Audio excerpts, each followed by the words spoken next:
I'm Allendale's Chief Meteorologist Ryan Martin with a look at your midday weather update.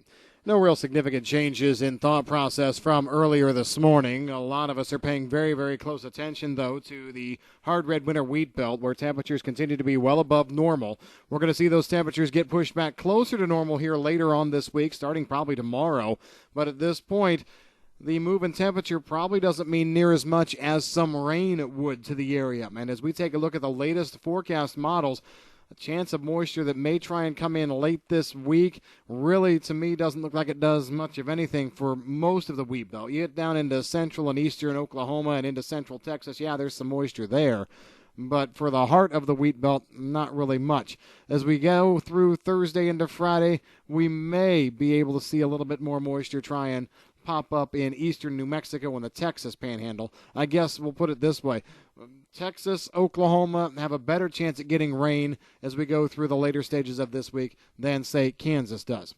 There's going to be a significant frontal boundary complex coming together, coming out of the Rockies late in the weekend.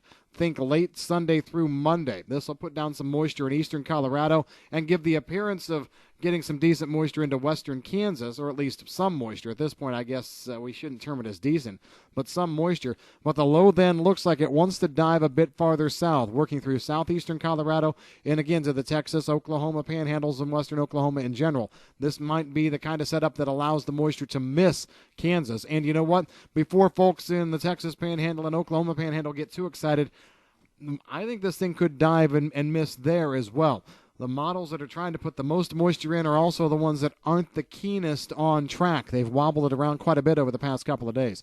So the long and short of it is there may be some moisture potential for wheat areas late this week, weekend, early next week. At this point, though, I guess I would look for coverage to be no better than about 50%. And right now, some of the driest areas, which do happen to be in Kansas, those could be the ones that get missed the easiest at this point. Central Kansas, so on and so forth.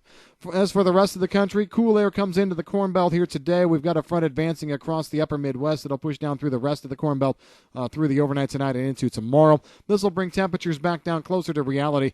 Now, a week or so ago, we were looking at the coolest day being later this week and looking at temperatures maybe upper 30s to low 40s across the Corn Belt. You know, we've actually modified this air mass just enough now that I think we're closer to normal. So let's say from normal to 5 degrees below normal for temperatures out of this air mass rather than 5 to 10 degree below normal stretches. It just looks like the models want to trend it that way. I have no problem with that. It is, though, cooler than what we've gotten used to, and I think as long as we stay in this general range, normal to 5 degrees below on through the rest of the month of March, it still should yield a temperature that's rather significantly below normal on a monthly average basis. Precipitation looks like it's more a north versus south kind of thing. You get into the Ohio and Mississippi valleys, that's where moisture is going to continue to try and pop up. There's a nice southern bias to the moisture here right now through the end of the month. But that also means as you get up into the upper Midwest, into Minnesota, even Iowa, we're not going to be seeing significant rain potential there. I see one front that I want to pay attention to. It's the one that comes out of the plains and the deep south as we go through the early part of next week, Sunday, Monday. Right now, though, if that thing does dive south like models are showing through the southern plains, that would mean it would miss a large part of the Corn Belt, and then we'd see another clipper system, a strong northern low moving across Ontario toward the end of the month, the 26th into the 27th. It keeps cool air in play, but it probably doesn't have a lot of moisture with it.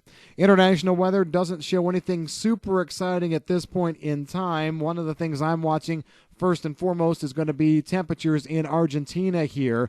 It looks like we're going to be warmer than normal this week. Low to mid-90s are expected. Triple-digit temperatures, I think, stay just outside the most dense crop production areas. Next week, we probably move back closer to normal.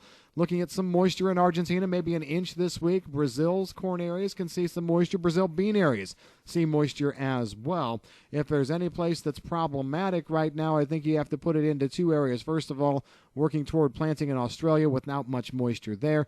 And then secondly, back close to home, deep south moisture may continue to keep soybean planting thoughts at bay just a little bit. However, on the flip side, we did hear that maybe some of the mild air is increasing talk of spring wheat planting, so we'll keep an eye on that. But I do think the moisture down in the deep south, especially the lower delta, is going to become more and more of a story here over the rest of this week and next.